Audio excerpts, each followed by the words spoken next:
Morning, everyone. Another Rollo Devo coming at you from my office on this Saturday morning.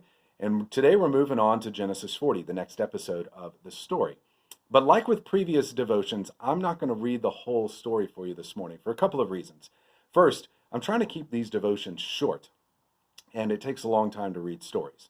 Second, you guys can go ahead and read it on your own, and I'd encourage you to do that as you think about this video. Maybe after you're done, go read the story and think about it and see if what I'm saying is really what God's Word is saying. I think it is, but you should always check up on that.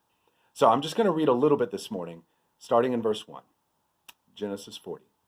Sometime after this, the cupbearer of the king of Egypt and his baker committed an offense against their lord, the king of Egypt.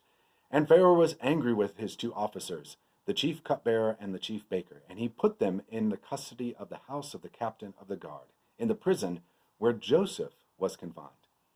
The captain of the guard appointed Joseph to be with them, and he attended them. They continued for some time in his custody. And one night they both dreamed, the cupbearer and the baker of the king of Egypt, who were confined in the prison, each his own dream, and each dream with its own interpretation. When Joseph came to them in the morning, he saw that they were troubled. So he asked Pharaoh's officers, who were with him in his custody in the master's house, "Why are your faces downcast today?" So, you all remember in the last chapter how things just went from bad to worse for Joseph in his circumstances. But it was the presence of God with him that strengthened him and helped him to endure and gave him the ability to work for the good of others. And here we see another instance of that. Joseph has gone from being a son to being a slave to being falsely accused to being a prisoner. So Joseph really has some solid reasons to feel self-pity and sorry for himself and start to think, I'm just going to focus on myself right now because I've got it really bad. But what does he do in this chapter? He focuses on others, the problems of the baker and the cupbearer. He comes in and sees that they're distraught. He's not caught up in his own problems, that he can't notice that there's something wrong with anybody else around him.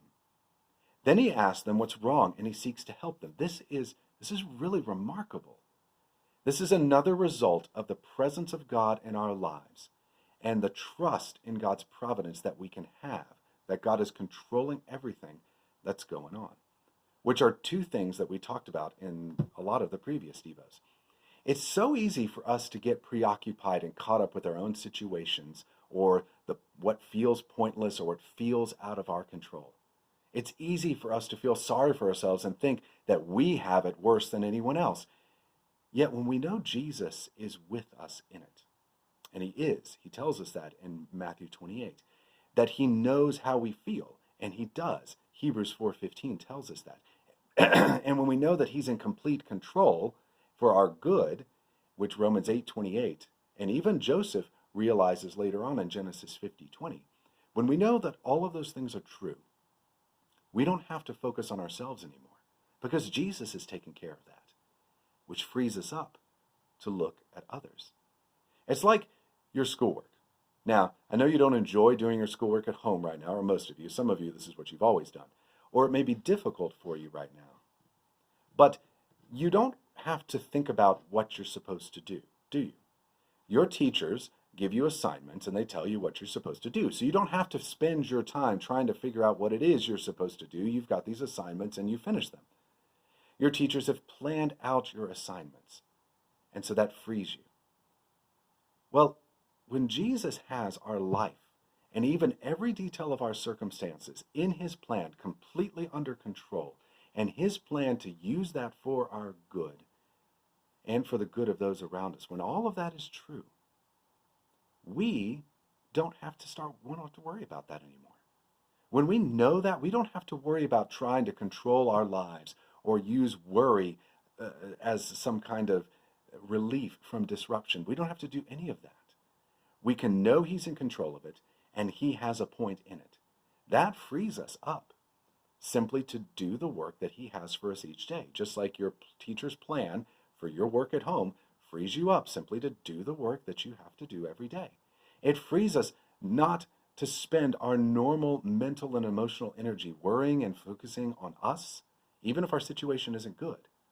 but instead to look around us and notice that others are hurting and help them.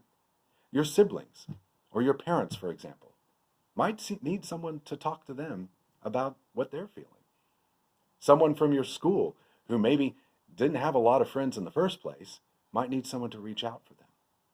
And just like Joseph here, when we know that we can leave the situation in God's hands because he has a good plan, we are freed up from that to focus on those around us and give grace to them, the same grace that we've been given. And when you know that, and when we do that, you know what happens? We actually end up feeling better about our circumstances anyways.